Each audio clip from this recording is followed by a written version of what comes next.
Hello, what's happening, everybody? Welcome to Mercury's Cast, episode 72. I'm your host, Travis Montgomery. Alex is off fighting crime somewhere. And now we're about to tread into the murky waters of what is race relations in America. I think that these conversations need to happen. Too many people live in their own kind of echo chamber where they're comfortable, and they don't really get any kind of opposing views. And so here we are to try and smooth things out. I think a live conversation is way better than a Facebook thread to kind of talk about these topics. And so we have returning guest Matt Nagy from all the way back in episode 10, I think, and then Arnold Sullivan, who was on recently as maybe a couple months ago, and then new guest Carl Nichols. How are you doing tonight, buddy? I'm good. How are you guys doing? We're doing great. Thank you. Doing great. Doing great. Thank you for asking. Glad to have you on. We may be joined by another returning guest, Jordan Alford. Hopefully he hops back online and comes on like he said he was going to in about 3 confirmation messages. And that is it's kind of got me disappointed right now. So we have Carl, we have a mutual friend in Marvin Lawrence. I played football with him growing up, and I see that you guys were both into baseball. So how were you one of his coaches or something like that? Well, as far as Marvin, yes, I was. We were both worked at the Urban Youth Academy in Compton together. So that's where I met him. That's where I know him from. We both played. I played probably a generation before he did, because as I'm older than he is. But we both played professionally. Cool. Oh, look at you. You're driving around right now, driving and talking. Wow, multitasking. Yeah, I'm looking for a place to park. This Hollywood traffic's killing me. Right on, man. Whoosh. So me and you came together, I think, because we've gotten into some kind of discussion on maybe one of his posts, and then I added you, and we've just kind of gone a little bit back and forth, which is good. It's good to have these kind of conversations, because right now I think we're more divided than we have been at least in my lifetime. I don't know. What do you think about the current state and as far as how far apart we are as a society on a lot of these different issues? Well, I think the people who are expressing their opinions on this stuff have always felt that way. You know, I'm not in the belief that we're more than poor and that stuff. People just be more expressive, and then also social media seems to exasperate those type of things. Now, because I know there are people who have the opposite opinion of me, but also know there are a lot of people who may not necessarily have an opposite opinion of me, or who think like I do, who are of a different race. Right. So I don't view everybody I don't view us as being more divided. I just think it's just coming more to the surface. That's my opinion of it. All right, Matt, we haven't heard from you in a while. How are you doing tonight, and what do you think about the division that's going on right now? Do you think we're divided, or you think it's the media blows it out of proportion? I'm doing pretty good, just to answer that off the bat. Yeah, I think for race relations in America, I think we've had a divided nation for a very long time. I think the media does blow a lot of it out of proportion because it boosts their ratings, frankly. That's just, it's very apparent. Everybody can see that as soon as you turn on the TV, if the news has something about race relations on it, everybody tunes in to see what's going on. As for what I just said about there's always been a division in America, I don't think anybody can think otherwise. I think we have moments where we can come together, where we do fight a common enemy, such as a foreign enemy across the ocean. But the thing is, once we turn inward, we're immediately divided along cultural lines, racial lines, language, whatever have you. It's going to end up happening. I think the only thing that really drives a wedge between us, though, is people who have interests to drive a wedge between us. I don't think there needs to be any true division between any race, any culture. I think that there are just people that want to pit us against each other simply because it makes them money or it gains them influence or power. Well, that was very good response. Dusty Angel, host of the Uncle Tom Show. How are you doing tonight? Always bringing that heat. You can find him on I'm doing Facebook. very well, gentlemen. Also on the new app, it's a radio app called TuneIn. You can find the Uncle Tom Show. Is that correct? Yes, sir. That is correct. Thank you for having me, guys. Looking forward to discussing tonight. Definitely. You pump out a couple podcasts a week by yourself, which is that's not an easy thing to do. You just basically turn the mic on and you've got a topic and you just kind of have at it. My respect to you for doing that, because that's kind of a tough thing to do. Thank you. I have a lot of stuff to say. There's a lot going on out there, so plenty to talk about, man. Plenty to talk about. All right, we usually kick it off with the tech segment, but we're going to blow past that one tonight and just kind of get into it. I wish Jordan was here, because I would like another opinion on some of the stuff, but I got some stuff to say myself. Carl, would you consider yourself a Black Lives Matter supporter? Do you support that movement? For the most part, I support what they say they stand for. Yes. I mean, there is a lot of black kids being killed by cops. Correct. What do they stand for? I'm just curious, in your opinion. Well, they're just trying to level the playing field when it comes to black people in America, especially particularly when it applies to violence by police officers. Black people are just more likely. That's what they. Oh, okay. I'm sorry. That's what they stand for, in your opinion? I'm just asking. I want to know. Yes, I don't know a lot about them. I'm not a member or anything like that, but that part of it, yes, I support. Let me ask you a question, man. Imagine we support groups that you don't know about, because you just said that you don't really know much about them. That's pretty. I support that part of it. Now, if they stand for something other than that, that is negative or not what I believe in, then no, I don't support them. But gotcha. So you support them as much as, yeah. Go ahead. No, go ahead. I was listening. Yeah. No, I said, so you support them about as much as you support Chevron down the street. You know they sell gas, they have what you need, and that's about all you know from them. So that's about as far as you support them? At this point, yes. Okay. No, just curious. I just want to see where you're coming from. So. I will say that I believe that the police need better training, especially when it comes to like hand-to-hand combat, and a lot of them are too quick to use a gun. When if they were a blue belt in jiu-jitsu, some of that shit would be unnecessary. A lot of it would be. I've got a pretty good solution for it. I agree. We need to, in my opinion, we need to pay them more. I mean, if you pay people more, you get a better quality of people. You're paying people $40,000 and expecting them to do all types of crazy shit. So you are going to get the worst of the worst, unfortunately. You are 100% correct. They need better training, and they need to pay these officers better. I agree with the pay. I don't necessarily think they need better training. I just think they need to use common sense. I've got a solution, gentlemen. Here's a pretty fair one. I think that this one's been said a couple of times on a few different YouTube channels, but I thought it was a pretty damn good idea, is simply ending patrols. Just stop ending patrols. We don't have firemen literally on patrol looking for fires. So why do we have the police on patrol? Really, it's just traffic and ordinance, things like that. But as for like regular crime that's happening, actual victimization, right? That's why the cops are supposed to be out there. But the thing is that they're never really just there. It always takes them at least 10 minutes to an hour just to arrive onto scene after an emergency call.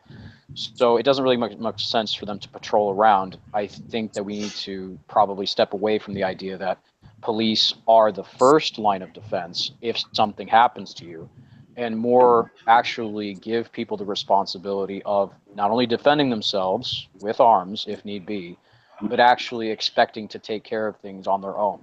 If you're out in the country you're not going to see a cop for 4 hours.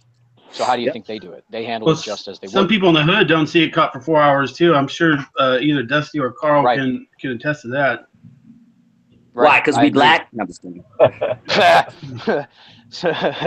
So I don't know. Why is that? No, I think, why would you say that sometimes in the hood it takes longer for them to come when there's a drive-by or a murder?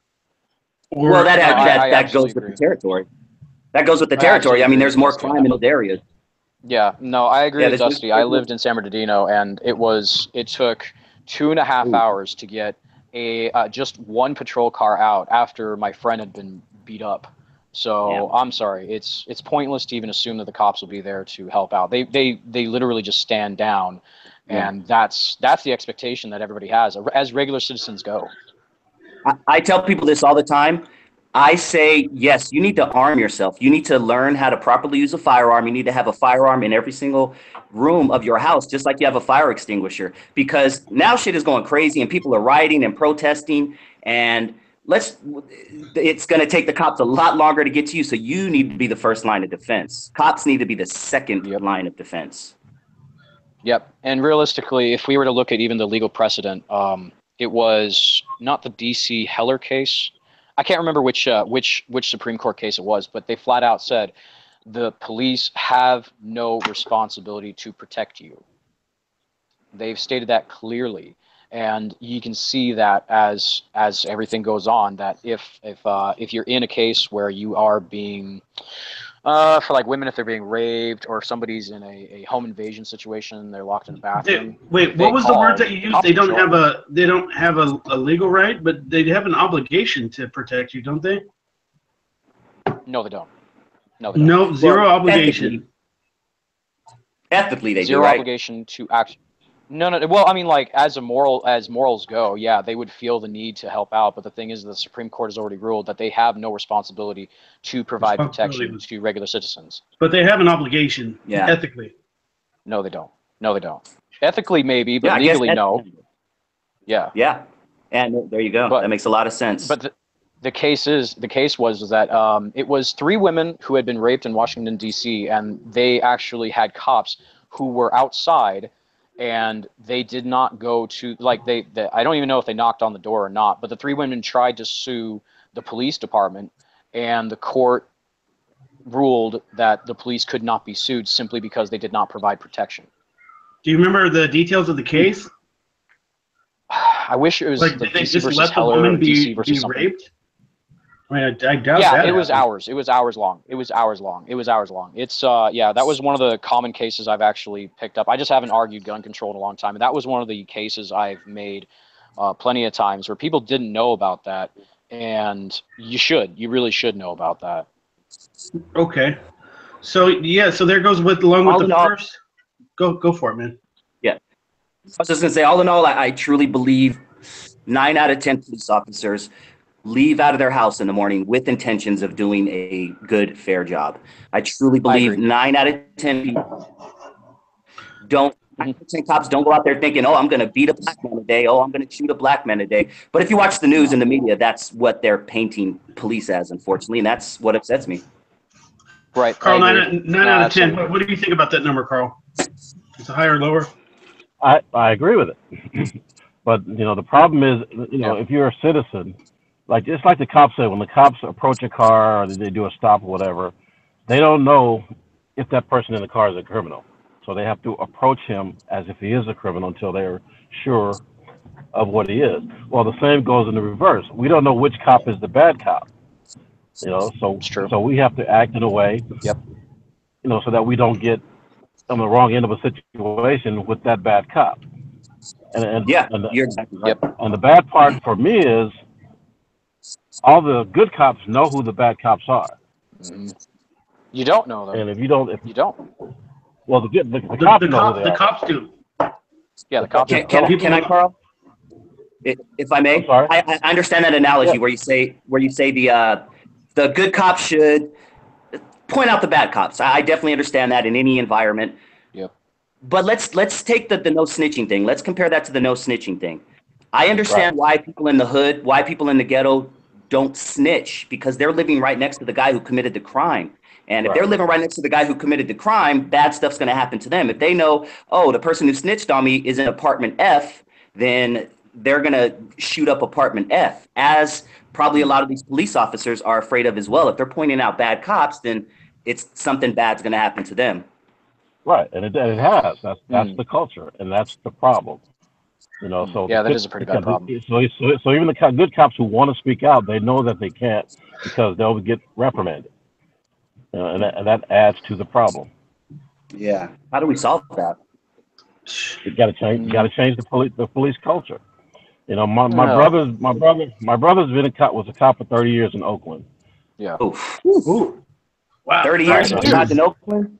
Shout out to him, man. Yeah, seriously. Yeah, but he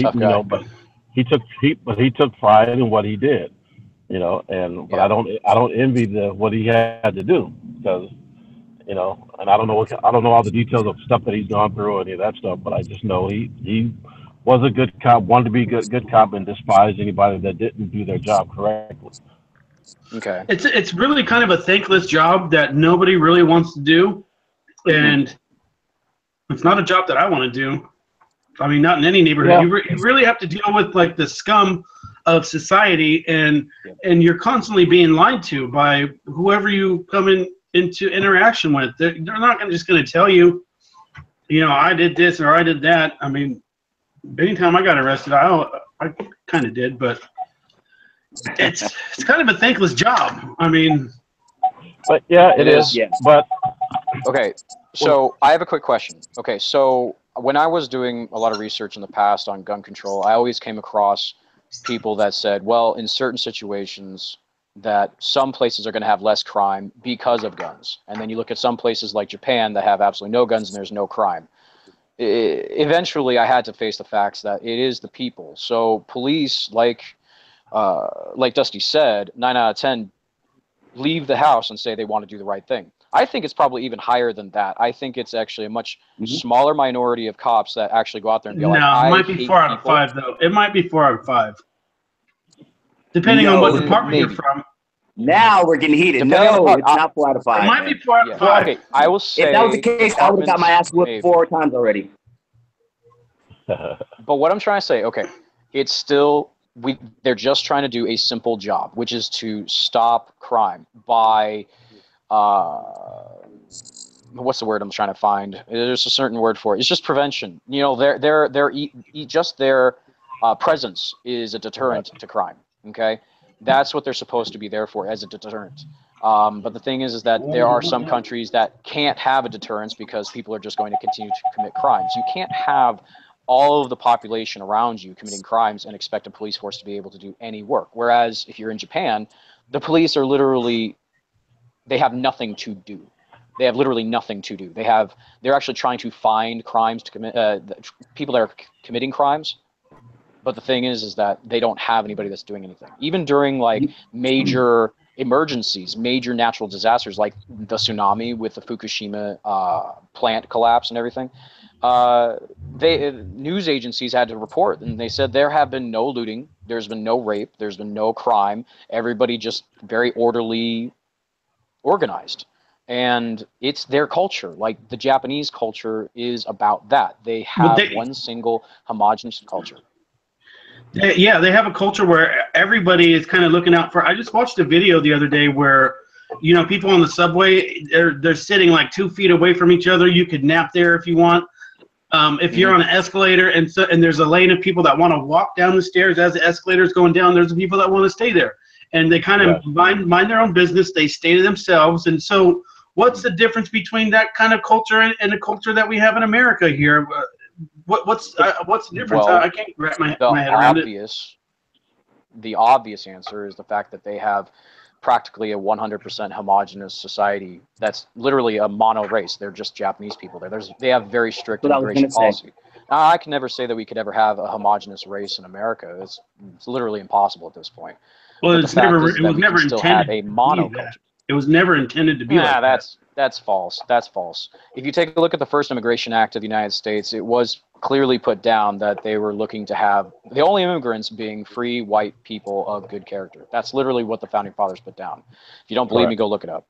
But the thing is like, it doesn't change the fact of what we have today. As much Well, now as you're just there arguing would for be, systematic racism there, sir. Everybody's already racist. Let's be realistic about that. Okay. I'm not saying that we're going to act negatively upon it, but the fact is that we do see differences. Now, if we had something along the lines of having a culture I that... took out 3 Asian people on the way home. Can you say that again? No, I'm saying when I drive, I'm racist as fuck. I cuss out Asian people. I call them all kinds of words. Yeah. That doesn't mean I hate Asian people. I call Mexicans all kind of words. I'm married to a Mexican woman, and I still call, goddamn, wetback, stop cutting me off. Like, I will literally, so yes, everyone's racist. A little bit. There are a little bit of racism. Everybody is. And that's kind of the thing that we as humans, like, that's in our nature. We have still these ingrained genetic preferences for our own people. That's just how it is. And how you Go ahead, act Carl. on those, how you act on those feelings is what separates people and what causes the problems. Correct. Yep. I agree. Yep. I agree with that. Everybody has prejudices that they live by, but Yep. how you act upon them, it determines whether or not you are actually racist or not. You know, Yeah. I recognize the difference with anybody and everybody, you know, and some of the stereotypes and all that stuff. But it doesn't mean that I'm going to put you down because of it, or I think I'm better than you because of it. It's just a difference, and that's all it is. Agreed. Yeah, that's literally it, just a difference. And the thing is like, we all have differences, and it's fine. It's okay to be unequal. It doesn't mean that I'm better than you. It doesn't mean that you're better than me. It just means, like you said, we're different. So if we were to take a look at another country like Switzerland, who has multiple ethnicities within its border, and they have multiple regions within Switzerland for those cultures, for them. Now, obviously, they have a very wealthy country, and they're very well taken care of, and they have a specific culture that they all share, as in, this is ours, and if you want to get in, you're going to have to prove yourself. I think we kind of need to start being a little more discriminatory against people coming in, and we need to start looking inward and say, hey, we've got enough people here. We should be able to take care of ourselves and actually grow a culture.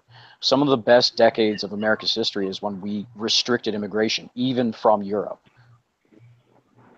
Like World War II? I can't disagree with that. Yeah, after World War II. After World War II, we had some of the best decades of our entire history. And whether or not you want to say it, but civil rights did spawn from those decades, and things were overall better from there on. But as soon as we started opening up the immigration again, we started having people come in that didn't understand our culture, didn't understand why we fought for freedoms, didn't understand why we had these privileges of Americans.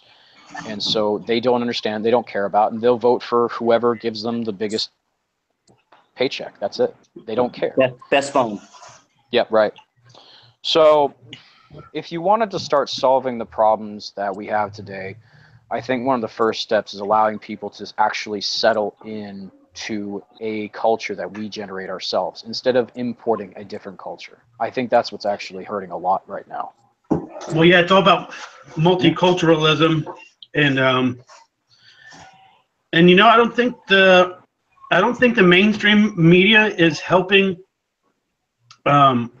Mainstream media, I guess I would say the left media, the CNNs and the MSNBCs of the world, and also the Emmys of the world. Well, they're all controlled. Taking a stab at the president. It's only creating more votes for Donald Trump because nobody likes to see that shit when they're trying to watch a show about art. Now, Carl, if you have an opinion on this, same thing with Colin Kaepernick. People are trying to inject politics where it doesn't belong, and that's why he doesn't have a job right now, other than the fact that 2 years ago he absolutely sucked. So do you have an opinion on the Kaepernick situation? And it might be just because he took a political stance that was unfavorable to the owners or whatever. It may be, but he also was. I mean, he's not. Let's be real. He's not a starting quarterback anymore. He's not that good. But okay, well, all right. Broadcasting tip before Carl gives his opinion.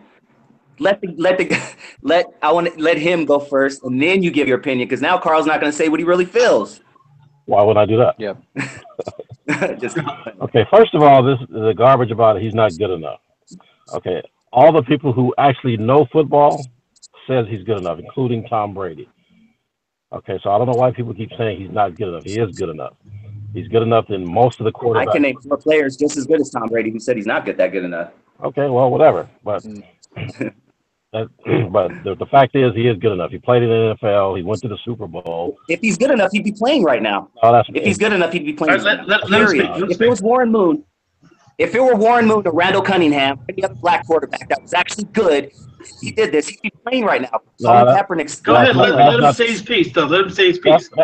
That's not true because Warren Moon was good enough out of college and he couldn't get into the NFL with no controversy. He had to go to the CFL first to prove that he could play, then come to the NFL. So, no, Warren Moon would not have a job if that was him.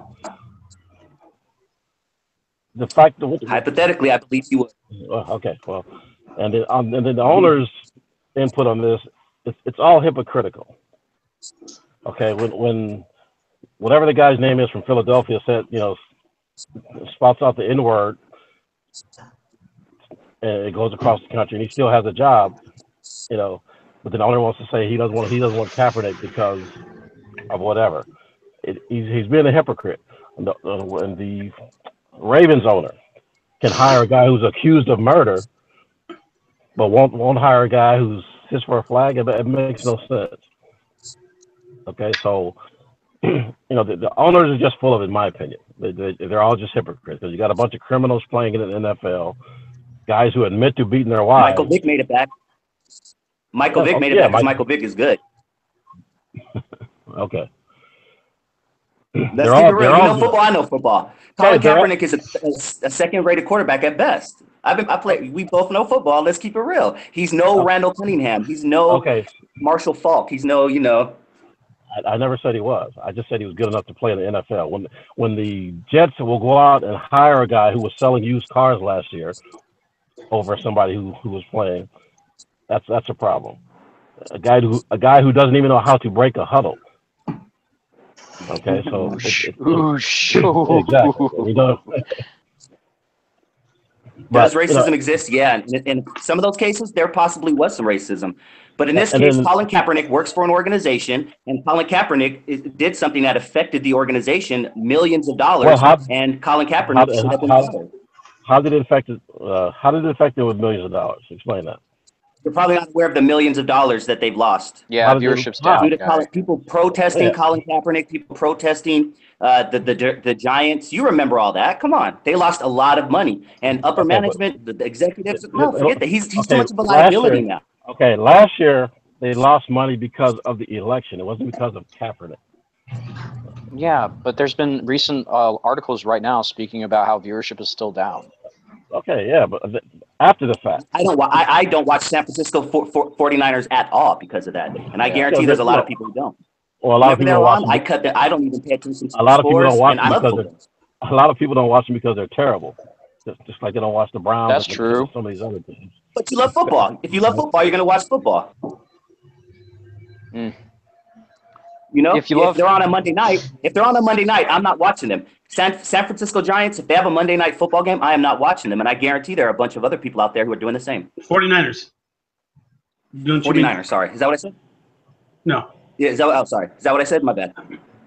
He's talking about the baseball team because we got Mr. Baseball Coach live tonight. Here's the thing, though, is like what the question was about was the injection of politics into sports. Did that have a net negative effect? That's the question. I think it does, and that's why it's unattractive to owners to have that kind of luggage. And now look, the same argument. If Marshawn Lynch sits down, which he does, and he says all white cops should be killed by black people, I'm sorry, he's still gonna have a job because he's that. I'll tell you right now, real quick, 30 seconds. I am the hugest Raider fan. I am not watching a Raider game this year because of that. Whoa. So there are many people. I am not watching. They won yesterday. They lost the other. I won 2-0. I don't watch them at all this year. I'm not watching. I don't even know their record. I know they're 2-0, but I had to think about it. And I'm the hugest Raider fan, biggest Raider fan you could think of. But since you did that, I'm not watching the game. Mm-hmm. Carl, you got anything to add? Did Colin Kaepernick affect something? Yes, he did. Yeah. I'm sorry.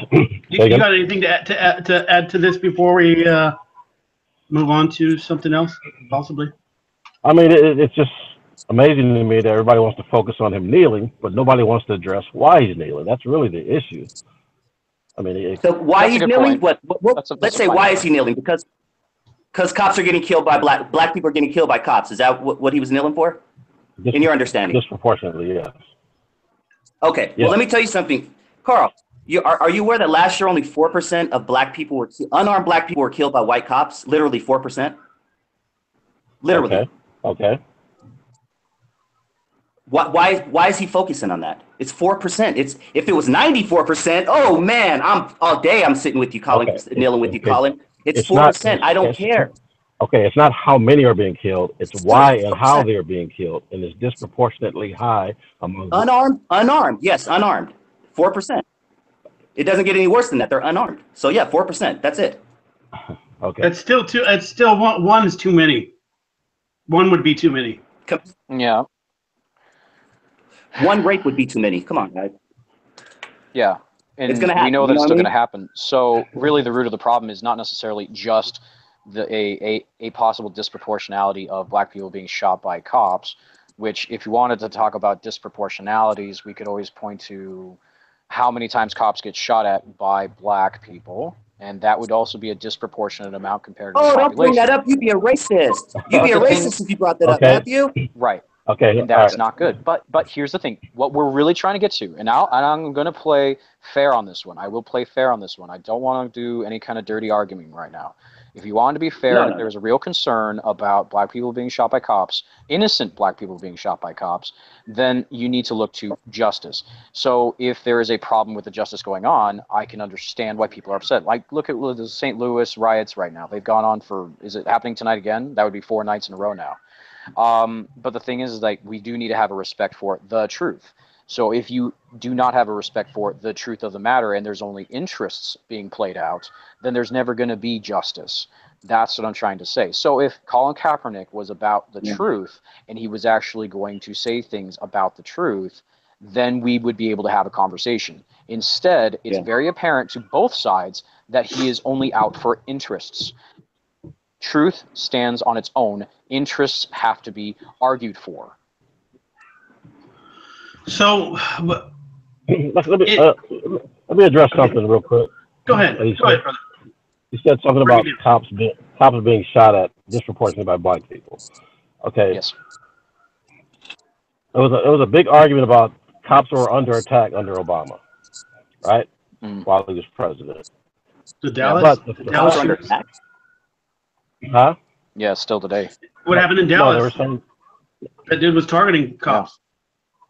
Yeah. Okay, but they were saying that one instant? cops were under attack while Obama was president. He was at fault. But the reality was, cop killings were at a 20-year low under Obama's presidency. Number one. Number two, the overwhelming number of cops killed in America are killed by white people. Well, okay, I mean, we're still the majority of the population, so. Proportionately, the overwhelming majority. You're talking percentage-wise? I think we're at you can talk numbers, percentage, however you want to do it. They're overwhelmingly killed by white people. Okay, so that statement you made was not true. Let him finish. I'm finished.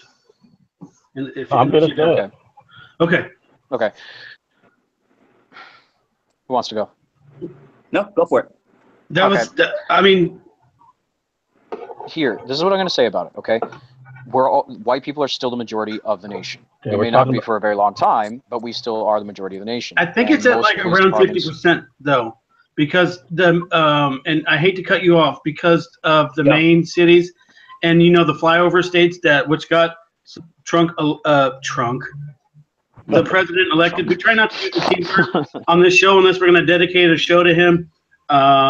So the flyover states, which don't make up like a heavy, dense percentage of the population, but if you look at the main cities like New York, San Francisco, LA, Houston, even they, if you combined it all together in one big pot, it's about half right now, I think, and I think it's even tilted the other way just a little bit. But all right. According to what, Travis? Real quick, guys, real quick. I just want to know half. Are you referring to 50% of police population is white, or are you no. I'm talking about regular citizens.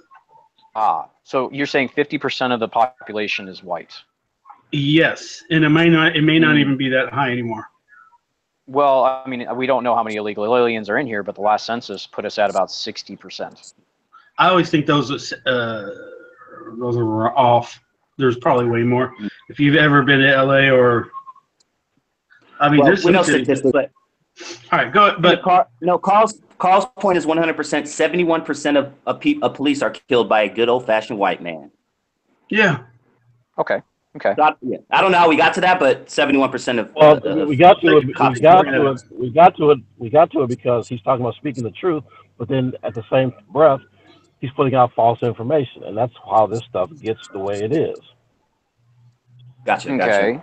So from what I've read, you're right. Okay, let me make sure I clarify what I'm saying. From New York City, they put out statistics on their cops being shot at. It's disproportionately well over 13% as a representation of blacks in U.S. Well, yeah, New York. Not entirely certain what the population in New York. You're right. The population in New York. I actually don't know what the population is there, but it is a huge amount. Like, it was apparent to me. I'm like, okay, well, it's well and above the regular population there. It's because the white man is being suppressed in the major cities. Everybody knows it. Sure. So, right. So, but the thing is that I am looking for the truth. So if you find something that is a true statistic, I will back you on that one. Okay. But we need to be fair about this, and we need to understand what's going on. I'm not trying to go for an interest. If you can show me something that shows the statistics, if you can show me something that has the data, I'll back you on that. I'm not trying to play interest here. And neither am I. Good. Okay. Cool. I'm glad we're all on the same level playing baseball field. Yeah. But again, if we're going to speak about this stuff, let's speak about it truthfully, not make up statistics that support our argument. That's the problem I have with a lot of guys, on both sides of the argument. They've shot out statistics that only support what the point they're trying to make. Okay. Yeah. Since we're speaking the truth, one of the and to kind of take it back to the Black Lives Matter thing really quick, one of the reasons I despise that group, and I personally feel like that group does worse for the black community than the Ku Klux Klan does, is for the simple reason, and this statistic, since we're talking statistics, back up just an inch. Back up just an inch, Dusty, because it was a little clip. I'm hearing a little clips, but so just no, not your speech. Physically back up about an inch. Oh, no, not that far. All right. Yeah, sorry. you're leaning. You're starting to lean in, and then it was kind of. But quick, I'm sorry. Go ahead. My bad. Okay, it's all good. The number one statistic that bothers me is the number one killer of white males is car accidents. Okay. Number one black males is homicide from another black person. So when I hear people talk about, oh, cops are bad, cops kill, I don't care that 150, excuse my French, niggas get killed by police every year. I am worried that 500, 600, 700 people are getting killed in Chicago alone in 1 year. That bothers me. And I really people like Colin Kaepernick and all of our black leaders, Mr. Al Sharpton, Jesse Jackson. I wish they would focus on this. And until they focus on this, we are going to kill ourselves till we're extinct, guys. Our black women babies 70% more than they're doing. We're killing each other in the street. Black people will eventually be extinct. And meanwhile, the racist white man is just sitting back. Look, my plan worked. It all worked. Okay, but again, let him go. Black Lives Matter and other organizations are trying to battle this problem. And again, that's just rhetoric that the other side throws. No, not. Okay. My brother. They're not. Whenever Black Lives Matter was on the TV, it's for a white dude killing a cop. You never see Black Lives Matter out there. You never see it, dude. There's a lot you don't see. That doesn't mean it doesn't happen. Okay, just like you said earlier, the media is only going to put out what's going to bring in viewers. So something like that is not going to bring in viewers. Okay. Mm-hmm. Yep. No, you're right about that. Okay. I actually disagree. I think that kind of stuff brings in more viewers than anything. But go ahead. Well, it doesn't. If it did, you would see it. Up where I live, there was a white guy who was shot by the police, and the Black Lives Matter people were there protesting. It did not make the news. Where do you live? If you don't mind saying, where do you live? Well, I was living in Santa Clarita at the time when that happened, and it was not too far from where I live. Oh, so you're up here by me. little bit. Well, I'm in Palmdale now, but Palmdale. when that happened, I was in Santa Clarita. Yeah, Carl, you are 100% correct. The media puts out what they want. But for someone like myself, and I'm just speaking for myself, I educate myself, I dig for things like this. And for every 100 cop shooting a black person stories, there's one story of Black Lives Matter doing what you said, or talking about the violence in Chicago. So it's a very disproportionate amount. And this is coming from someone who digs. I talk about this on my show all the time, my man. Yes, there is a problem in Chicago and LA and every other city with black people killing young black men, killing other black men. That is an issue. Okay, Yeah. but I'd like to focus on what's causing these problems. That's the only way you're going to solve them. What do you think? What do you think? Well, I would love to hear. What do you think? It's a lot of social things. Yeah. Jobs and obviously, the dads not being in a lot of the homes. All that stuff. I think that's the big one right there. That's number one. Dads are leaving. 7 out of 10 dads. Okay, and that's fine. 7 out of 10. That's a whole other issue too. But I agree. Yeah, that's a big that comes across the board for any race. For any okay, race but that, again, what is causing these things though? That's what we don't focus on. Why black people sticking their dick in women with no condom? Black people sticking their dick in women with no condom. If we're keeping it real, that's what's causing it.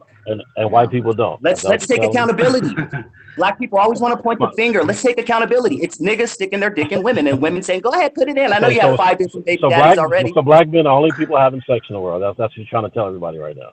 That's not the argument. I know what the argument is, but that's what it sounds like when you say stupid stuff like that. No. I'm just saying let's take accountability. You were saying what causes it, and you started naming, no jobs, no this, no that. No, it's the fact that black people are sticking their dicks in with no condom. Okay. From what I recall, 78% of the black children born today have no father in the household. Right, but what is the reason for that, though, is my point. I know that statistic, but it wasn't always like that. Something caused it to well, at this point, because their dad did the same. No, because their dad did the same. That's not the truth. That's not the truth. Okay. That is the case. That is not my. Black people haven't had a stable household since the 1950s. Back in the 1950s, believe it or not, there were more black families together. So you're trying to say that? So you're trying to say black people made a conscious decision to not be responsible and accountable? Is that what you're trying to tell me? Yes, that's what I'm saying. Every time that they do, that's exactly what I'm saying, sir. That is the stupidest argument ever. That's what I said. Do people have autonomy or not? That's the question. Do they actually decide for themselves to do irresponsible things? Yes. I mean, when you get down to it, yes, they do, of course. Yep. Now, I will say this. There are some things that can influence people, because we all know that that's true. There are people out there that promote lies and falsehoods and try to make people believe that if you live this degenerate lifestyle, that you'll be happy and everything will be cool. So if you just go and knock up a baby mama, it ain't going to be no problem. Okay, that goes into a lot of American culture. It goes into a lot of American culture right now. No. Yeah, it's American. It's promoted. No, it's promoted media. It's not American culture. That's never been American culture. It's promoted media. The media is a part of the culture. It's like a subgroup of it. No, it's not. Yes, it is. The media defines the culture in a lot of ways. Yes, and so does MTV, and so does define the culture. Yeah. Yeah, I mean, MTV. You don't think that people are influenced by what they see on MTV, especially teenagers, and what they see on Nick and or Nickelodeon? No, I agree. I agree on that. What I'm saying, though, is that that is the influence. That is the influence. If we don't have a culture any longer that's able to critically think and say, is this actually going to make my life better? Then we're done. We're absolutely cooked.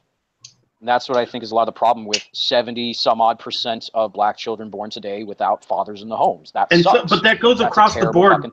And the biggest indicator of success in America is being raised by 2 parents in the household, and it's really sad that number is 7 out of 10. Which, I mean, can that really be verified? Is that just something that Fox News pulled out of their ass? Yes, it can be. 7 out of 10 of the black people I know have no dad. 7 out of 10 of the black people I know. So yes, it's verified, my good man. All right. This is statistics I found online. I'll go look it up. I'm just trying to put it out there right now. Look up the statistic. You are 100%. Look up the statistic of which race is more involved with their children? Which more race of dads are more involved with their children?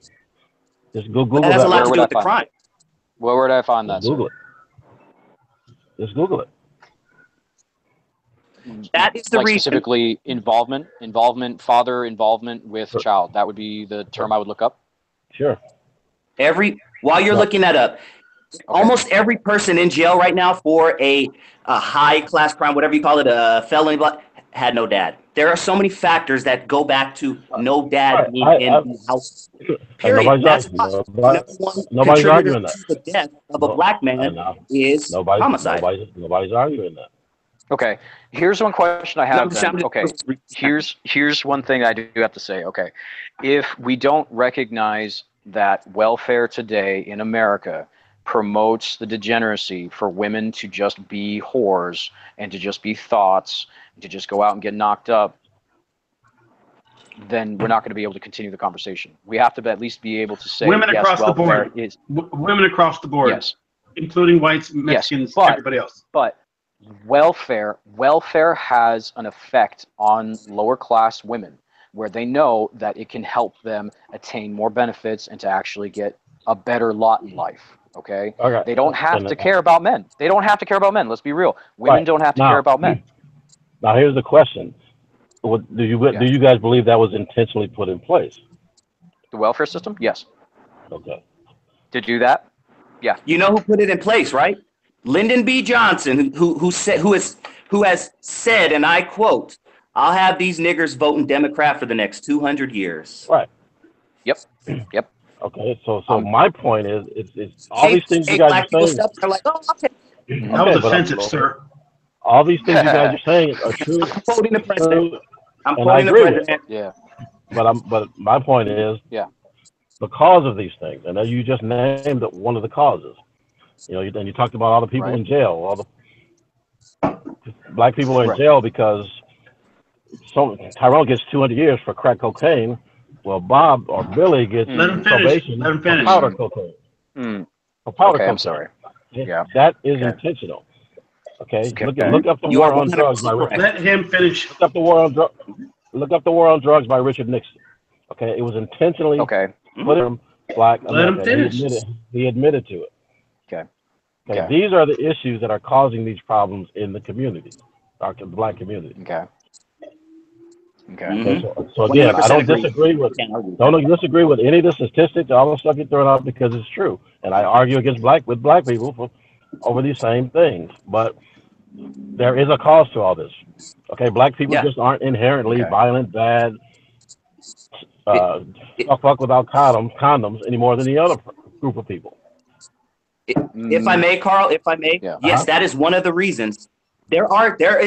Someone mentioned systematic racism. There are laws to this day put in place that still hold us down in 2017. I 100% agree with that. But what I don't agree with is what you're doing, and what I feel like you're doing is you're putting the majority of the blame on that. The majority of the blame is that black dads are leaving their kids, period. And they don't have a dad there to say, nigga, don't do that. Stop, get your ass in the house at 8 o'clock. I'm not blaming anybody. I'm just telling you what's what. Okay, and there have been not dads in the house for forever, and that's not the sole reason people with dads are getting into trouble. It isn't just that. It's a whole system of things. Okay, when they're building these jails, they test kids in the 4th grade to determine how many jail beds that they need to build in the future. Okay, and they're usually testing kids. Yeah, and they're usually testing kids in the black community. Wow. Okay, this stuff isn't happening by accident. So they did for as far as the powder and the crack cocaine thing, they did make a law that since you modified then an already modified drug, they made it into like a Schedule 1. Or they enhanced the laws because you modified what was already. How about this? Don't sell drugs. Problem solved. Yeah. Hey. No, okay, but see, listen. Tyrone can't get accountability. Let's don't sell drugs. So let's start with the government by not selling drugs. So they're the one bringing the drugs in here to sell. That's been proven. I know you don't care, but I do. I know you don't care about the government, but I do. There's still drug dealers that aren't Tyrone? feds. I'm sorry. There's still drug dealers who are not feds. Okay. 99% of them are not feds. So, but they it started could in choose the not to do 80s this. when they brought it in, and it just kind of they just kind of pushed the stone down the hill, and that shit just kept rolling all the way. I to the know 90s. that black people get more. I know that black people get more for crack cocaine, and I've known this for 20 years. Guess what? That's why I don't sell crack cocaine, because I know this. Why? Don't fucking sell crack cocaine if you know this. That's all I'm saying. Take accountability. Take accountability. Okay, so okay. I appreciate those people in Compton because I have actually scored crack in Compton before, and I'm not proud of it, but I appreciate them for being there when I wanted it.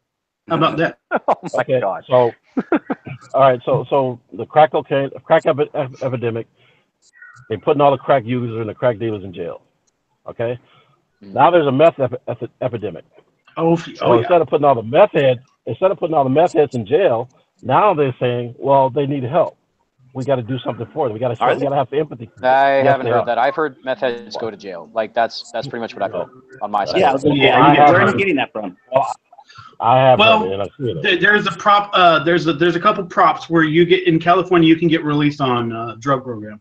But I don't know if that applies for black people. I'm literally going to say, well, black people aren't allowed to use this program. I think that'd be kind of false. Yeah.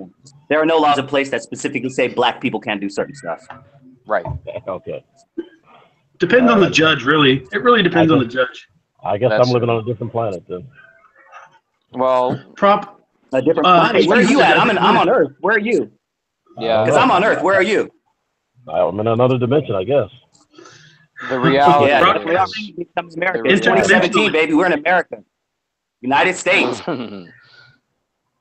So talking about going back to what he was saying, like the government does do these crazy things. Like look what Obama did with Fast and Furious. I mean, it's not out of the realm to think that the government could implant drugs into a society when you have shit going on like the Fast and the Furious. Which was more Eric Holder than it was Obama, I believe. It was more Eric Holder than it was Obama. For Fast and Furious, sure, but the CIA has been doing drug running schemes to fund black operations, literally like shadow government shit, for a long time. So I absolutely agree that yes, that is something the CIA has done in the past. I'm not going to. So when they bring in drugs into this country, where do you think they're going to take it first? They're going to take it to the lowest. They're going to take it to the hood. Yeah, they do take it to the black community. Exactly. Yeah, they're going to take it to the ghetto. Of course they will. I mean, I'm not going to deny that. Why would you do the drugs? I don't know why. I don't do drugs, so I don't know why people. Because we're poor and we're oppressed, and God damn it, we like to get high. No. Come on. Let's ask ourselves this question. Let's take accountability. I know why they sell them, but I don't know why anybody would want to. Why are they doing this? Because some people gravitate towards getting high, and they like the way that it feels, and some people don't. Oh, right. Since we're talking about black people, why is it black people? You say they bring it to the hood. Are black people just stupid and we got, oh my God, there's drugs. Let me go take them. Like, no, it's an escapism. That's my problem. People think black people think black people are dumb. We're getting a little out of hand here. One at a time. Carl, let's go. You're the new guest. Let's go, Carl. I want to hear Carl. 40% of the marijuana users are from the hood. Marijuana is a great thing. You can't. I don't even consider that a drug. Okay, that's fine, but I'm just using that as an example.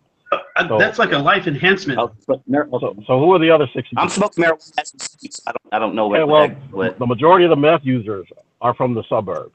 Oh no, what is their problem? Well, I can tell you as someone that used meth for a little while that it just made me feel numb to life when I was going through a lot of shit. I'm just saying he's being so critical about don't use crack. Why are you using crack? Well, why are these people? Why aren't you saying the same thing about the people using meth? I'll answer because we're talking about crack. I'll answer that question right now. It's an escape. It's an escape tactic. That's all. I understand that, but I'm saying he's so focused on the crack users when there's all kinds of drugs being used. No, you did bring up crack, Carl. You did bring that up. Okay, well, I'm talking about drugs. Okay. But we were talking about crack. You said they bring crack, and you said they bring drugs into the neighborhood. Crack is the drug that they brought it. The CIA, you brought up Reagan, you brought up Nixon. That's all. That's crack. They weren't bringing cocaine into the neighborhood. They're bringing crack. I interviewed Rick Ross. I interviewed Freeway Rick Ross. He was there. He told me the whole thing. Okay. So we all agree on that. I know how cocaine got here, and I know how crack got here, and it wasn't the same way. Crack was put in the hood. Yes, I agree with that. So I guess the question I'm going is to still, introduce a crazy idea. why do people use it? And the crack is not secluded to the hood. There's a lot. Charlie Sheen was smoking crack. I mean, Yeah. it's not Yeah. an independently hood Cocaine problem. was always a white man's drug. Cocaine was always a white man's drug, right? Yep. Fuck yeah, it is. Heroin too. So to say that they put it in the hood, there were no white people in the hood. So we're talking about crack. No, there's still white people in the hood. Are you kidding me? You know what I'm... Oh, come on, stop. I know what you're talking about. Yeah. But especially in Long Beach, Long Beach has a mixed bag of hoodedness. Right? Oh yeah, I love Long Beach, and that for that reason alone, you knock on 4 doors, you get 4 different things, people, ethnicities. Filipino food. All right. Anyways, where the hell were we going with this damn topic? Yeah, let's get back on topic. I get passionate about this stuff, guys. Please understand that none of this is coming from disrespect. Sometimes when we get a little passionate, I do speak bluntly, but I truly respect both of you guys to the fullest. And thank you for sharing your opinion. I really enjoyed this, and I definitely would love to do it again. You know what I'm saying? Real talk. Yeah. Appreciate that, Dusty. Thanks. He respects you too. Yeah, thank you, Carl. I appreciate you sharing with us your mind and what your opinion is. Appreciate that. So, all right. So we can just switch gears totally, because here's where me and Carl actually had and I tried to bring up the thread, but Facebook only goes back like a week or so. And you were really concerned with the Nazi party, the people that are Nazis in America. If you can try and jog your brain, because I think we were comparing Nazis to maybe Black Lives Matter, and you were really concerned with the Nazis in after what happened in Charlottesville. So maybe you can talk about your concerns on what happened in Charlottesville. If you can remember, if not, we can move on. It doesn't even matter. We've got a couple of just the white supremacist groups in general, and people are always trying to compare them to the Black Lives Matter people, including my crazy brother-in-law David Clark. Oh, wait. Oh yeah. Well, That's right. You fucking related to him. Yeah, he's my brother-in-law. I forgot about that. But I'll get to him in a second. But anyway, this is why I have a problem with it. Okay, and whether you believe the stuff on the news about what Black Lives Matter has done or not, okay, it doesn't compare to the history of the Nazis or the KKK. Okay, the reason that I'm in California, okay, is because my parents, and I live with both my parents. Thank you. Go for it. Were living in Arkansas. My dad drove a what do you call it? A logger truck. Okay. He's sitting to make a left turn. Some drunk guy runs himself underneath his truck, kills himself. White guy. Okay. A week later, same thing. He's getting ready to make a left turn in his truck. Another drunk guy comes, kills himself again under his truck. Oosh.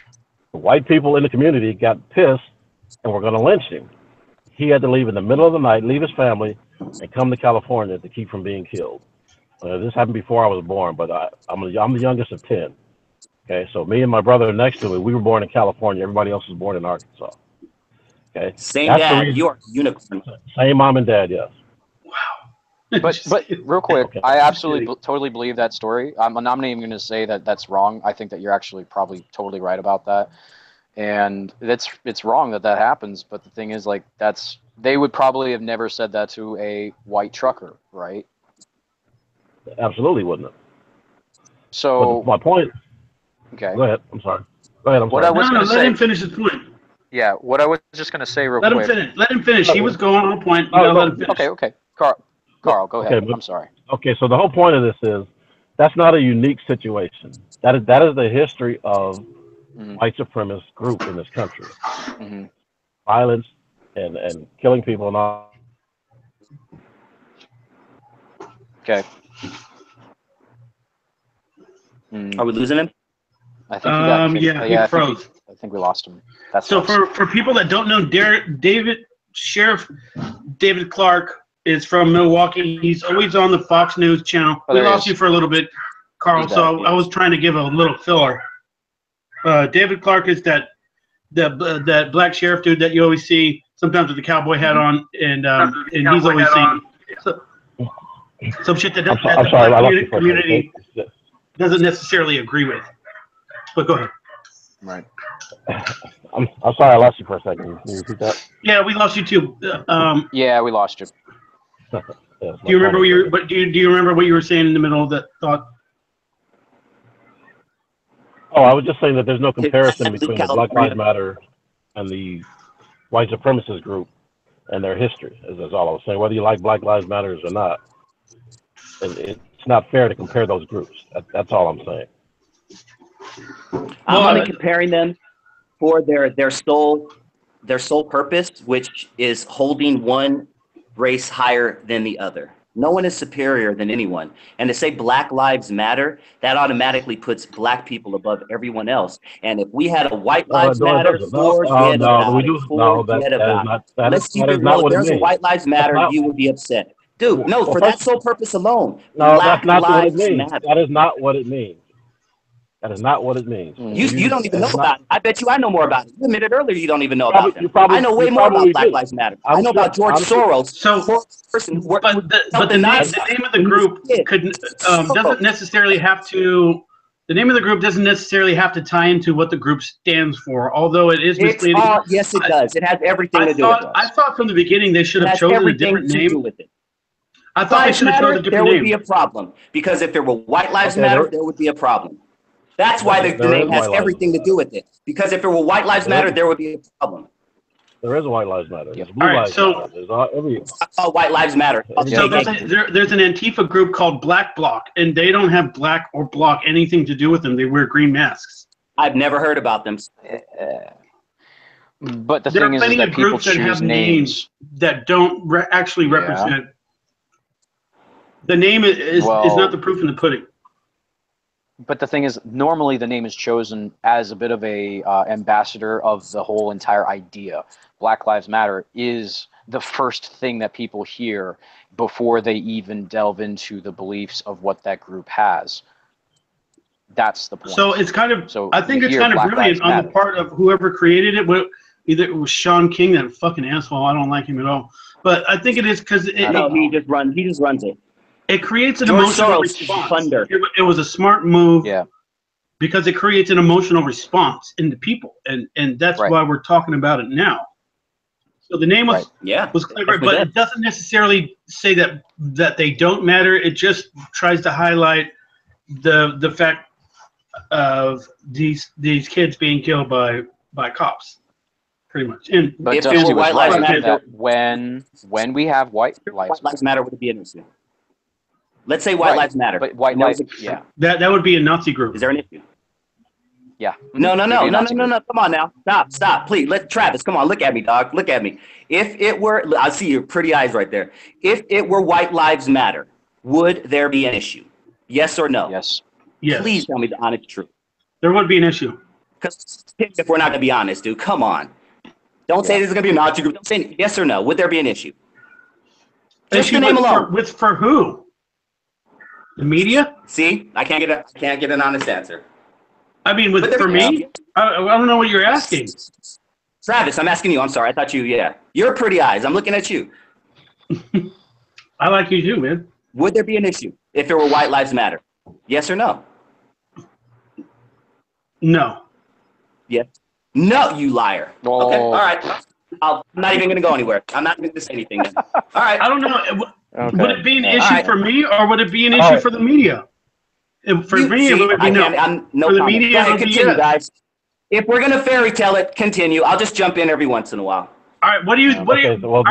No, I want you to explain your position because now you're getting upset. I just asked you a simple question. If the name was White Lives Matter, because I'm trying to prove a point, but you're not moving on. If it were White Lives Matter, would there be an issue? Yes or no? Just like, and you keep saying other stuff. Yes or no? And then you said no, so I said I just can't even go there with you. So it wouldn't be an issue for me. It would be an issue for the media and a lot of other people. It wouldn't be an issue for me. Mm-hmm. Yeah, fair enough. It's true.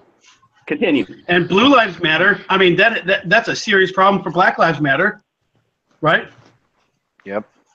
They think I that the don't know. I'm Blue in Lives fairy tale Matter. land, and I don't know how to act in fairy tale land, Travis. They think that Blue Lives Matter is a counter response to Black Lives Matter and trying to take heat off of trying to take the focus off of Black Lives Matter, which, you know, I don't know how Carl feels about it. He might feel like Blue Lives Matter too because he's got All lives matter. All lives matter. All lives matter. Okay, the Black Lives Matter. Maybe they should have said Black Lives Matter also. That was really was the point of it. That's not so catchy. Not the Black Lives Matter. Okay, so then you have a problem with BET then? Of course I do. Yes, I do. 100%. Okay, so now, but do you know I why 100% have a problem with BET. Okay, great. First of all, BET. BET's a white person. Let's start with that. But go Say ahead. it again. I hear what you said. BET is owned by a white person, but let's start with that. But go ahead. Exactly. Okay, but why was BET started in the first place? I don't know. All I know is 2017. It's owned by a white man, so it means nothing to me. Okay. That's all I know right now. I don't care why it was started. I don't care about 20 years ago. You're still living in the past. You're talking about your dad who's cool. Your dad is cool and all that, but you're talking about this stuff in the past. I'm living in 2017. Okay, I didn't ask. I know you're on another planet. I'm trying to make a point. Okay, I'm trying to make a point if you just listen. Okay. Yes, I have a problem with BT. I have a problem with BT in 2017. All yes, right. Now in 2017. Okay, this is how it relates to Black Lives Matter. BET was started because MTV I don't care. I know you don't care. I'm sorry. I'm not asking. I don't care why it was started. I'm making a point. I want to hear his point. I want to hear his point. Let him talk at least. Sorry. Okay.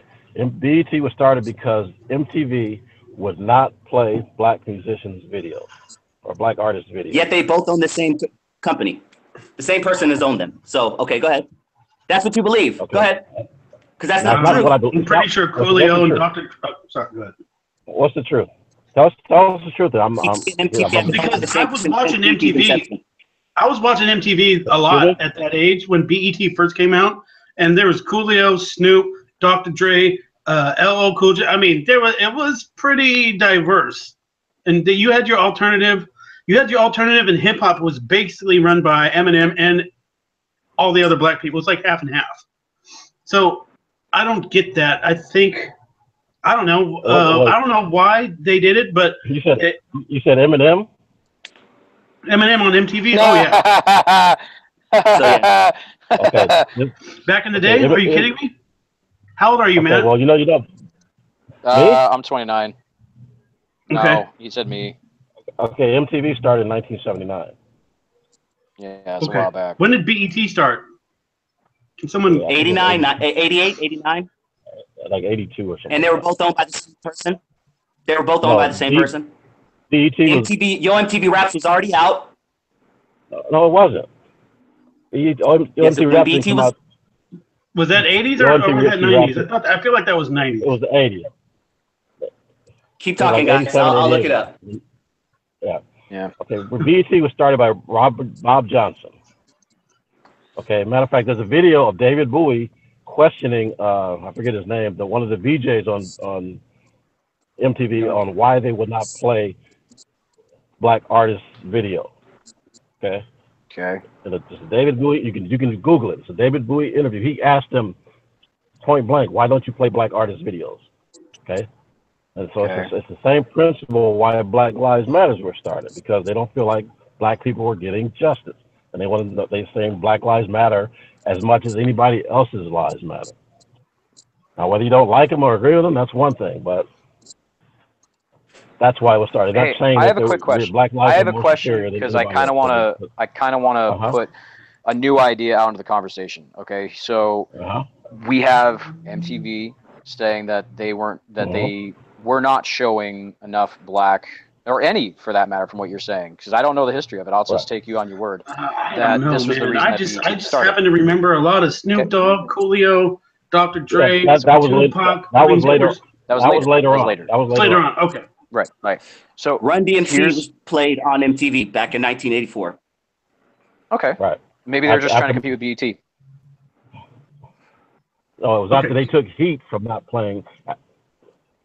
Right. And Michael Jackson was actually the first black artist to be on there. But probably right. But once again, are we in 2017? Are we in 2017 or are we in 1984? Like this is where I start tuning out. No offense, but when black people who love to do this start bringing up the past, can we talk about 2017, man? Like real talk. We can move on from this topic. Here's the only thing I want to say. Here's the only thing I want to say. I want to just ask this question. If we're looking for some kind of racially diverse makeup for any kind of entertainment, what is the percentage that we should all agree upon? Do you see how this kind of question kind of makes no sense? Like, I have no problem that BET exists. I understand that black people have their own culture. That, except for Carl, maybe. But the thing is that I do understand they have their own culture. I know it sounds like a jab, but let's be real. Let's be real. They have their own culture. White people have their own culture. It's very influential culture too. It is a well. Here's the black culture thing. Here's the thing. Go ahead. Well, here's the thing. I know I'm not in it. Okay, so I'm not going to start describing it. But the fact is that I know my culture. Okay. The thing is that if they want to have their own channel, why shouldn't they have their own channel? But likewise, if white people want to have their own channel, well, we do have a majority in this nation, so most channels should be showing mostly white people. But the thing is, whenever I hear somebody say that something's not diverse enough, all I hear is there's still too many white people. That's all I hear. So my question is, how few white people should be allowed on television now? That's really what it comes down to. And if it were white entertainment television, would there be an issue? The answer, yes. So the title means everything. And you know what? Even called ABC and CBS and NBC. But it's not called white. That's the next answer. That's the next. You keep saying that. It's not called white entertainment, though. Come on, man. It's not called White Lives Matter. Yes, there's organizations that are like that. But it is white entertainment. But it is that. It's not. No. Yeah, I'll actually agree with Carl, dude. But the thing is that just because it's not called that doesn't mean that it isn't. Okay. Everything about America is white culture. Okay, black people don't have to. Because that's the country. We're still I got that. We used to be 90%. Hold on. I'm not arguing that. I'm not arguing that it's not. What I'm saying is that is the culture. Everything is white culture. I don't have to go out of my way to learn about white culture. It's what I was taught from the time I was born. Okay, I have to go out of my way to learn about. Like we all were. We all were. Join the club. 99.9% of us were. Some people say that white people don't even have culture, that we stole it from everyone else. That white culture doesn't exist. You know it. That's horseshit. I've argued with people. I know, but it is still, that answer is still horseshit. The fact you know what pisses me off though? The BET Awards is what pisses me off, because there's like no white people allowed, and we're just gonna sit here and then just shit on them. That's not true. Just it doesn't matter. That doesn't matter. Eminem's allowed. I'm sorry, Eminem's allowed. The greatest rapper of all time, if I may. Oh, for sure, hands down. I got a mic in my arm. All right, let's do this. Let's do this. Let's shut down the MTV Award. I mean the BET Awards, and let's shut down the Country Music Awards, and then we'll be even. How about that? You got a point there. Black people love country. I love country. I love country. Why? For the same reason he's pissed off at for the same reason he's pissed off at the BET Awards. Huh? It's not called the White Country Awards. It's called the Black Entertainment Awards. The Country Music Awards don't get around and talk about how oppressed, how bad the white people have it, and how pissed off they are that they created this problem. That's why this great living. Trust me, if they had issues, they would talk about it. So don't think for a minute. But they wouldn't. I can tell you right now, Carl, they wouldn't talk about those issues because you are. Yes, they would. No, white people aren't told. White people are flat out told we cannot talk about our own issues, and you know that's true. If we talk about our own issues, we get shut down. Yeah, dude. Racist, bigot, homophobe. All due respect, Carl, but you're one of these black people who you're racist, and you don't even know it, my man. You are more racist than any white man I am. I've ever met. Yes, wow. sir. That might be a stretch. That's a first. You are. That's a first for me. Okay. That might be a stretch. Okay. Here's the truth. If you guys we all have our own races, but you're a little bit more than look at what's happening. A little bit more. I know that this will be something that everybody here will have an opinion about, and Carl, I know that you're going to object to it because I know that you have your opinion about it, and I know that you and Travis have talked about it. I don't know what you talked about, but when you looked at Charlottesville, those guys that showed up there did have a permit to actually go and speak. They were just going to show up and speak. They were immediately shut down. The police corralled them into Antifa, and you saw that. You know that that's happened. That was white people trying to go out there and literally just talk. But what ended up happening? They got shut down. Now you look at anything else, you saw that Antifa shows up. They don't have any permits. They're totally allowed to go out and speak. You got St. Louis riots. The police are now just trying to shut it down, right? 3 days at least of unfettered rioting, and a bill that was put through. Not a bill. It was a what's it called? It was some kind of piece of paper that the president signed that said, "Hey, we condemn white supremacist groups." When was the last time you saw any piece of legislation, any kind of proclamation that said, "We condemn black supremacist organizations"? Never. Okay. What ends up happening to white people that want to talk about white interests is they get called white supremacists. And the fact of the matter is, not all white people are white supremacists if they're wanting to talk about white interests or white issues. That's what ends up happening. So if the Country Music Awards flat out said, "Hey, guess what's happening in South Africa? There are white Boers, white farmers down there who are literally being slaughtered. There is a program down there where the party itself says we will take the land away from white people." If the Country Music Awards said that in America, they would be called racist. They would be called bigots. That's the difference. Okay, I have no problem with black people. I have no problem with black people talking about their issues. But I'll tell you this right now, if white people don't get to talk about their issues, there will be a continuing problem on both sides, because you can't just have one side talking about their problems, then the other side can't talk at all.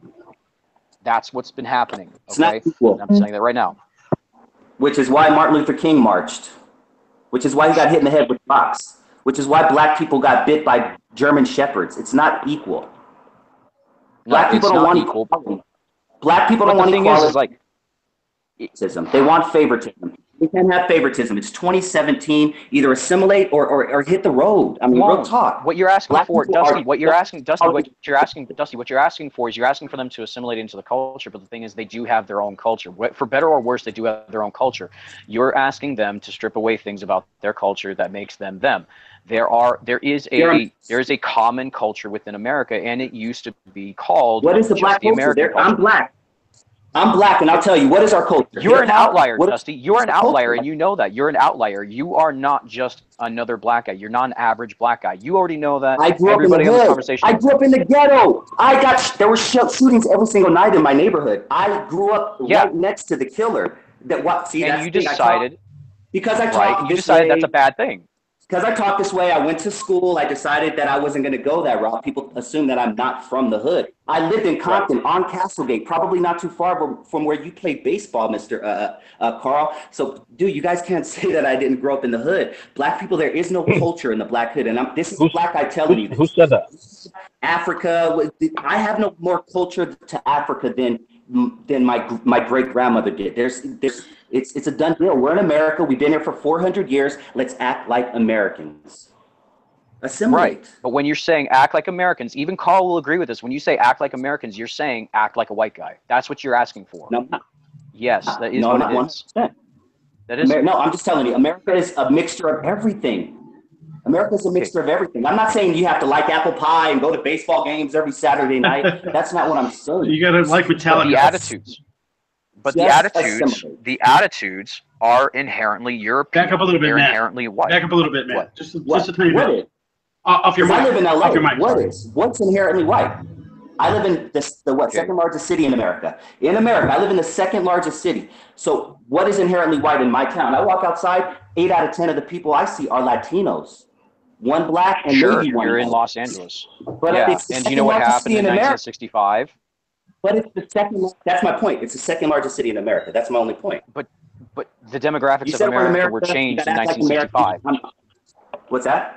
You can't change culture in less than a century. This is insane to even think that. What I'm trying to tell you is that if you're saying that you're surrounded by Latinos, it's because of the 1965 Hart-Celler Immigration Act. It did change the demographics of America. We're still living that out right now. We're still living out, it's a waning white population. The white culture is going away. That's why you see this crap happening. I'm not saying it's black people. That's not even close to it. In fact, it's actually more of a just multiple races fighting for their own interests. And that's what's going to end up happening. It's just how it is. You can ask for assimilation, but the fact is that you will have this division in a multicultural society.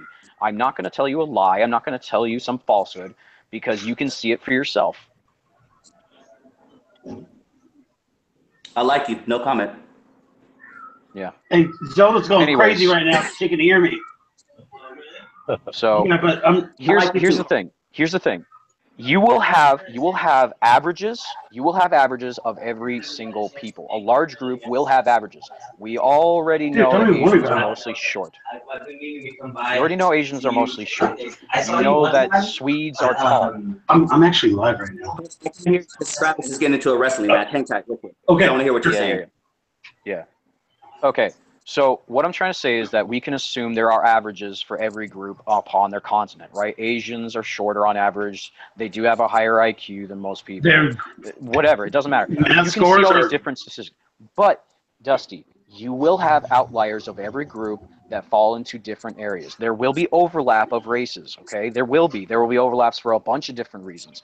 And there will be people that choose to go into different cultures or different races. I have a friend who is pretty much the whitest guy I know who's in Japan right now. He's assimilating into Japan. He runs a Japanese school to teach English there. He has children who are half Japanese, half, I think, Italian, I think he is. But the fact of the matter is, but you're talking he's been there 5 years? How long has he been there? We've been there for decades. He's been there for decades. But what I'm trying to say, he's not going to change. He's not going to change the Japanese culture. He's assimilating into their culture. Is that everybody that's been coming over here, if they came in very small groups, they did assimilate into our culture. But the thing is that we have had such a huge change in immigration that the demographics of America are changing. California in 1970 used to be 80 some odd % white. Now, white people are about 40 some odd % of the population in California. Okay, and we no longer have a white culture there. Matt, let me take this a step further because I watched what you post. I watched what you post, and he's a really proponent of races tend to what's it called when they gather amongst themselves instead of they self-segregate. They self-segregate, and he's a pretty big proponent. Long Beach and Compton couldn't probably relate with that, but what he's saying is that races tend to self-segregate. Yes, they do. By themselves. Yes. If you look at Chinatown in LA, and even in Garden Grove, and I mean in East LA, I mean there's a lot of examples of it. So they don't. So but the thing is that they don't like have if to we're assimilate. They don't have to assimilate. Oh, Carl has left the building. All right, see you later, Carl. So they don't have to assimilate because they are grouping themselves into areas where they can speak their own language, they can eat their own food, they can own their own businesses, and then share their money. Oh, he's back. We got him back, and they can share their own money within their own community. Right. They have no reason to assimilate. They have no reason to assimilate because they have their own areas. They have their own neighborhoods. There are a lot of people who speak. They don't have even a word of English. They don't even know a word of English. And they are living in America. They've been living here for decades. And they have their own culture. So they have their own culture within America. They didn't assimilate. So that's what I'm trying to say is that you have different populations within America that are right now going to maintain their own culture. They're going to maintain their own people, and they will continue to vote for their own group's interests. And that's just how it is. So if you want to figure out how to stop division, maybe self-segregation might be a solution to that. I'm not saying that we have to do it, but I'm saying it's already happening. So you have neighborhoods that segregate by themselves. There might be some neighborhoods in like wealthy, rich areas. They're like, oh, we have no problem with other people of other races. But the thing is, they have totally no idea what happens on the ground level. They have no idea what happens in between people. They have no idea what's happening in regular people's lives. The thing is that people still self-segregate. So all I'm trying to say is that if you have political systems in power that are supposed to be equalizer, like a representation of the people, if you have different people trying to fight for their own interests, you get what we've got today. You've got the Democratic Party representing pretty much everybody that's not white, and you have the Republican Party representing pretty much everybody that's white. And you're going to see those politics play out for the next 1,000 years if we continue to have a what's it called?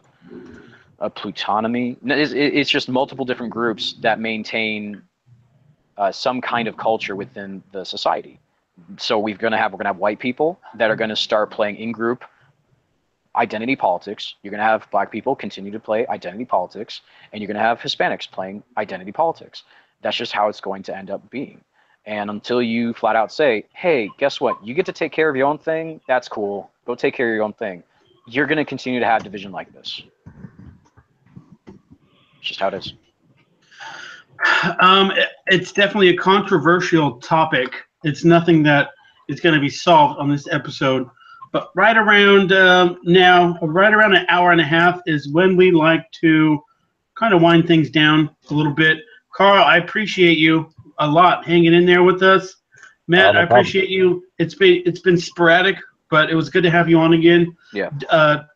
Yeah, thanks. Arnold Sullivan, other known as Dusty Angel, he hosts the Uncle Tom Show. You can find that on Facebook and tune in the app.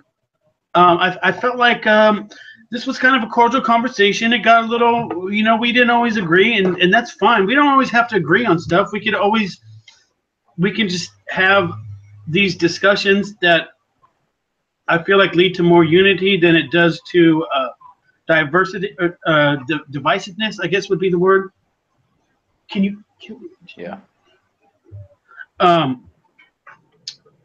And so I feel like these kind of conversations are important, that we need to have more of them, other than living in our own echo chambers or trying to discuss this stuff on Facebook. In closing, Carl, it's great to have you on. Is there anything else that you'd like to say, maybe for Dusty, or for that you didn't get a chance to because you got disconnected? Well, I think in general that I agree with most of, if not all, of what Matthew has said, and I think we just, for me, I appreciate everybody's culture, even if we are segregated. I'll go to Chinatown, I go to Koreatown, I'll go anywhere, and I feel comfortable being in any of those places. I've been the only black guy in a country bar, a hick bar. I've been in all kinds of situations, and I've been comfortable in all those situations. And food, I mean, the diversity among the eats that we get to have in California, we are blessed to have like some great Filipino food, Thai food, Mexican food, even some soul food. Because Dusty talks about the black culture. I mean, what is the black culture? Just for hip hop, for example, the majority of hip hop is bought by white people. So whose culture is it really? I think if it's, let's just try to just appreciate. I just say let's just try to appreciate everybody, regardless of you're assimilating and not assimilating. Right. You're still there, Carl. I'm sorry. That's how I deal with it. Your opinions were very interesting. Yeah. I think if Jordan would have came on, and I don't know what the hell his problem was, we would have got some more of it. And whatever. He's come on before, so I thought it was funny that he didn't show up this time because he's come on before. Yeah, it was good talking to Carl. Yeah, that was the first time I've ever been called a racist, so I thought that was interesting. Yeah, I've been called that enough times already. Even though, my fiance is half white, I have Japanese nephews, I have Mexican nephews. David Clark's my brother-in-law. And we didn't even get to get into David Clark. God damn it. Oh, man. But you know what? Well, we're going to have to invite you on somewhere down the line. Not to out your brother-in-law David Clark, but maybe when it's topical. When it's topical, we'll have him. We'll have you on again. Talk about it. He's a good guy, actually. He sounds like he's a good guy. Yep. He is a good guy. He kind of puts his face. Yeah. If you want to see somebody outrageous, talk to his dad. That's the guy you talk to. Is he like more inclined to believe what he believes, or is he like the other way? That's where he learned it from. Oh, okay. Yeah, the apple does not fall far from the tree. But his siblings have opposite views, though. Okay. Interesting. Matt, it was great to have you back on, and I hope to get you back on again. You're definitely a informed person. You do your research, and we didn't even get to talk about some of the reasons why you think he's actually married to. Is she full black? I guess it doesn't matter. He's got mixed kids, and he's actually encountered some I guess what you can call racism against Right. My children or Carl's? Yours.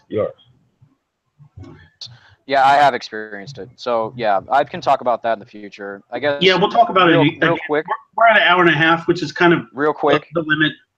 Yeah. But in closing, you got real quick. It's real quick about that point that you just made there for my children. Yeah, my wife is half Jamaican, half Irish. But the thing is that because I have Irish heritage, we've found out that it just the reason that our children are pretty much white, like they look flat out white. Like I've got a son that has blue eyes and everything, blonde hair, is because of that heritage. But the thing is like even if they're mixed, they're not going to be picked apart and say, oh, well, are they black? I think they're black. No. They're going to be looked at as white. Like I already know that they're going to be looked at as white because that's what they look like. So it's not necessarily what we're deciding upon. I know that if I have to look out for their interests, I'm still going to have to say, hey, guess what? They're actually, I don't want anybody attacking them for being white. So that means that I'm going to have to defend them because they're looking white. So that's how a lot of people have to deal with things. And I can see why Black Lives Matter has a lot of people backing it, because when somebody looks black, they can be judged a certain way. I understand that on my side too. I can see why there would be a whole bunch of different Black Lives Matter, Asian Lives Matter, White Lives Matter. What my point is that unfortunately, these programs and these movements get hijacked by other interests like politicians, media organizations, and likewise, just like Carl said, you never saw them going out and defending a white guy that got shot by cops. Well, of course not. You got a whole bunch of rich people at the top. Now, in closing, I just want people to go and do research for themselves and take a look at who owns these media organizations, because you'll find a common thread. And I'll actually tell you this right now, they're not white. They may look white, they're not white. No, so take a look at it for yourself. That's a whole nother, and I know exactly where you're going with that. And that's a whole nother episode. That's a whole nother episode. And we got to tread really carefully on that, because we can get freaking banned. I know. But anyways, it has been a pleasure. I'd say that, though. It has been a pleasure. Absolutely, sir. It actually went better than I thought it would. And you guys both have a good night. This has been Mercury's Cast, episode 72. Right. Find us on social media and on iTunes and Stitcher. And everybody else, have a blessed night. All right. Take care. All right.